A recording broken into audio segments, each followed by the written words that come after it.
मुझे कहीं जाने की जरूरत नहीं है। वैसे भी मेरे पास ऑलरेडी कई सारी साड़ियां पड़ी हुई हैं।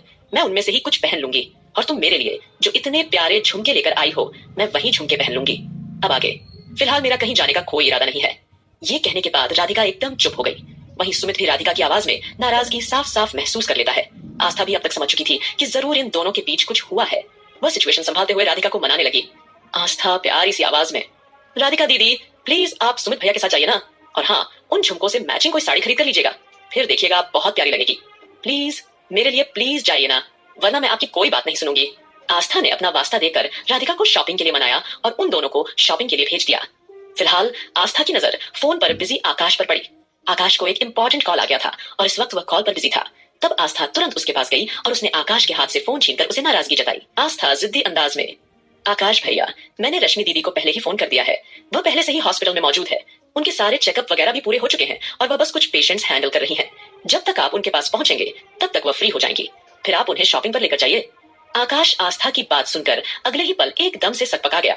वो उससे कुछ और कहना चाहता था, लेकिन आस्था ने उसके लिए कोई दूसरा चॉइस नहीं छोड़ा था, इसीलिए उसने तुरंत ही शॉपिंग के लिए निकलने का रुख कर दिया। ऐसे ही आस्था ने एक एक करके सारे कपल्स को घूमने फिरने भेज दिया था।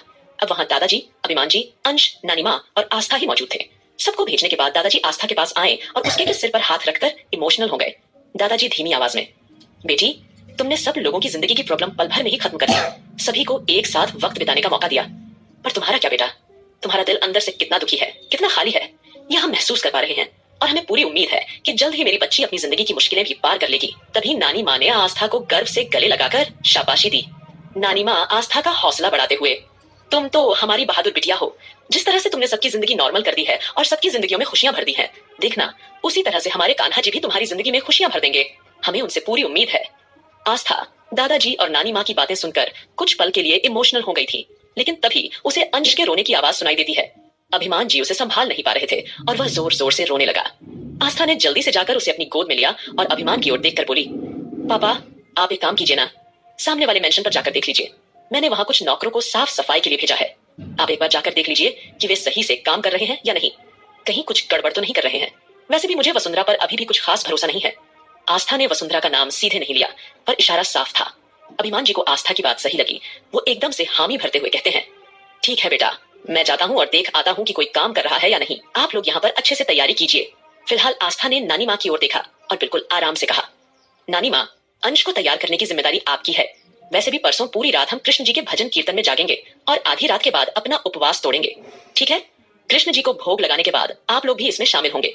आप एक काम कीजिएगा, कल दिन में आप लोग थोड़ी देर आराम कर लीजिएगा ताकि रात में आप जागरण में आराम से जाग पाएं। आस्था ने सबको दिन में आराम करने की सलाह दी क्योंकि कृष्ण भक्ति के लिए जागरण रख रही थी। दादाजी ने आस्था के सिर पर हाथ रखा और बिना एक शब्द कहे अपने कमरे में चले गए।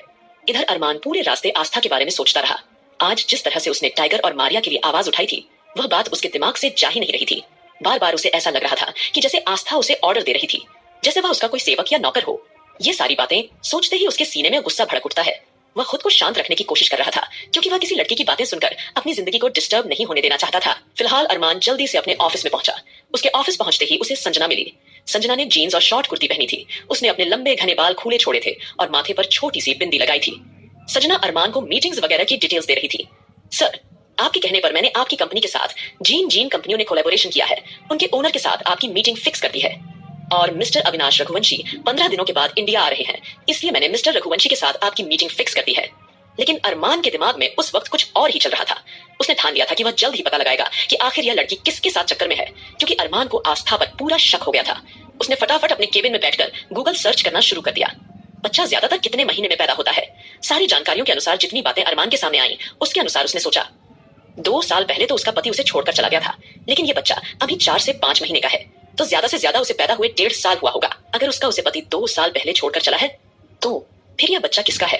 कहीं ना कहीं अरमान को शक था कि किस तरह से ये लड़की सबके सामने उसे बेबाकी से बात करती है और किस तरह से वो उसे टकटकी लगाकर देखती रहती है, और ऊपर से वो अपना बच्चा भी उसकी गोद में देकर उसे छोड़कर चली जाती है। कहीं ना कहीं ये सारी बातें उसके दिमाग में खटक रही थी। अरमान ने सोचा, जरूर यह लड़की कुछ ना कुछ गड़बड़ कर रही है, या तो इसे मेरे पास किसी दुश्मन ने भेजा है, या तो कहीं ना कहीं कुछ ऐसा है जो मैं ठीक से समझ नहीं पा रहा हूँ, वरना मेरे घर वाले इसे इतना मान सम्मान क्यों देते हैं और उसके बेटे को इतना ज्यादा प्यार दुलार क्यों करते हैं। अरमान अपनी उलझन में पूरी तरह खोया हुआ था। वहीं संजना भी उसके केबिन में मौजूद थी। उसे अरमान के चेहरे पर आई हुई परेशानी साफ साफ नजर आ रही थी। संजना मन ही मन सोच रही थी, आखिर बॉस को किस बात की इतनी टेंशन है? लेकिन उसमें इतनी हिम्मत नहीं थी कि वह अरमान से सीधे कोई बात पूछ सके। अरमान ने अपना लैपटॉप बंद किया और संजना की तरफ देखकर रोकदार आवाज में बोला, अगले 3 दिनों की मेरी सारी मीटिंग कैंसिल कर दो, मैं कोई मीटिंग अटेंड नहीं करने वाला हूँ। यह बोलकर अरमान उठ खड़ा हुआ और सीधा केबिन से बाहर निकल गया। अरमान को जाते हुए देखकर संजना के चेहरे पर अजीब से एक्सप्रेशन आए, लेकिन वह चाहकर भी अरमान से कुछ कह नहीं पाई। वहीं दूसरी ओर अरमान ने मन ही मन ठान लिया था, चाहे मुझे कुछ भी क्यों न करना पड़े, मैं सिर्फ आस्था पर नजर रखूंगा। उसकी बेबाकी, सबका उसके इर्द गिर्द घूमना मुझे बिल्कुल पसंद नहीं। यह लड़की मेरे घर परिवार को तोड़ने की कोशिश कर रही है। पहले आकाश, सुमित, ध्रुव, आहान सब मेरे हर फैसले में मेरे साथ खड़े रहते थे, लेकिन जब से आस्था आई है सबका बिहेवियर मेरे लिए बदल गया है और मैं ये बिल्कुल बर्दाश्त नहीं कर सकता। अरमान ने गहरी सांस ली और कुछ लोगों को तुरंत मैसेज करना शुरू कर दिया। उधर अंश के सोने के बाद नानी माँ आस्था के पास आई और धीरे से उससे पूछा, बेटा अंश सो गया है, मुझे लगता है जब ये उठेगा तो बिल्कुल फ्रेश फील करेगा और उसके उठने के बाद हम उसे संभाल लेंगे। तब तक तू भी अपने लिए कुछ शॉपिंग वगैरह कर ले। आज अंश का ध्यान मैं रखूंगी। आस्था उनकी तरफ देखकर में सिर हिलाते हुए बोली, नानी माँ कपड़े वगैरह तो हमने वैसे भी ऑस्ट्रेलिया से बहुत लाए हैं और अभी तो फिलहाल हम यह देखने जा रहे हैं कि वसुंधरा जी सही से काम कर रही हैं या नहीं। वैसे भी पापा को भले ही हमने वहां भेजा दिया है, लेकिन ऐसी चालबाज औरत के पास पापा को भेजना भी हमें ठीक नहीं लग रहा, इसलिए हम खुद जाकर वसुंधरा पर नजर रखना चाहते हैं। नानी माँ कुछ सोचते हुए मुस्कुराई। नानी आस्था को रोकते हुए, बेटा तुझे वहां जाने की क्या जरूरत है, मैं हूं ना। वैसे भी अंश कभी भी उठ सकता है, उसके पास किसी न किसी का होना जरूरी है, खासकर तेरा होना ज्यादा जरूरी है। अभी उसे हम सबके साथ घुलने मिलने में थोड़ा वक्त लगेगा, इसलिए तू यही रह, मैं वहां जाती हूँ। मैं वहां जाकर ध्यान रखती हूँ कि कहीं वसुंधरा अभिमान बेटे को अपने जाल में फंसाने की कोशिश न करे। नानी माँ का सुझाव सुनकर आस्था ने धीरे से हामी भरी, फिर वो अंश को प्यार से निहारने लगी। कुछ देर बाद नानी माँ फटाफट रघुवंशी मैंशन पहुंच गई। नानी माँ पहली बार रघुवंशी मैंशन आई थी। वसुंधरा, वीर और अभिमान जी भी पहली बार यहाँ आए थे। रघुवंशी मैंशन की खूबसूरती देखकर सभी हैरान रह गए। यह मैंशन सिंघानिया मैंशन से भी कहीं ज्यादा खूबसूरत था, खासकर उसका गार्डन तो देखने लायक था। नानी माँ ने खुश होकर मन ही मन सोचा, वाह आस्था बिटिया, तेरा घर तो बहुत प्यारा है। जैसे ही वे अंदर पहुंची, उन्होंने देखा कि अभिमान एक कुर्सी पर बैठे हैं और उनके सामने वसुंधरा डेकोरेशन की निगरानी कर रही है। वहां पहले से ही कई सारे नौकर मौजूद थे। आस्था ने साफ सफाई के साथ साथ थोड़ी सजावट के लिए उन्हें वहां भेजा था, इसीलिए वे फूलों की लड़ियां और बाकी सजावट का काम कर रहे थे। अभिमान बिना कुछ कहे वसुंधरा को एक हद तक देख रहे थे। वहीं वीर उनके सामने एक मामूली नौकर की तरह बर्ताव कर रहा था।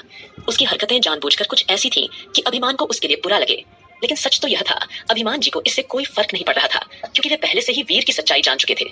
अभिमान जी जानते थे कि वीर अपने समय में कितना बड़ा गुंडा मवाली था और कितनी सारी लड़कियों की जिंदगी बर्बाद कर चुका था, इसलिए वो वीर को इतनी आसानी से माफ नहीं करने वाले थे। अगर उसे उनका बेटा बनना है तो पहले उसे एक अच्छा इंसान बनाना होगा, इसलिए जो कुछ भी वीर के साथ हो रहा था अभिमान जी उसे होने देना चाहते थे। आखिरकार अभिमान जी के अंदर एक बाप का दिल था और जब से उन्हें यह पता चला था कि वीर उन्हीं का खून है, तब से उनके मन वीर के लिए कुछ अलग से जज्बात जन्म ले रहे थे। फिलहाल नानी माँ के वहां पर आने से वसुंधरा तुरंत ही अभिमान जी के सामने से हट गई थी, क्योंकि थोड़ी देर पहले वह अभिमान जी को काफी ज्यादा टशन दे रही थी। वहीं अभिमान जी भी वसुंधरा को मेहनत करते हुए देखकर मन ही मन मुस्कुरा रहे थे, मानो जैसे उनके बेचैन दिल को बहुत सुकून मिल रहा हो। वसुंधरा की नानी माँ के सामने आकर बात करने की हिम्मत नहीं थी, क्योंकि नानी माँ की तीखी बातें उसके दिल को भीतर तक चोट पहुंचा दिया करती थी।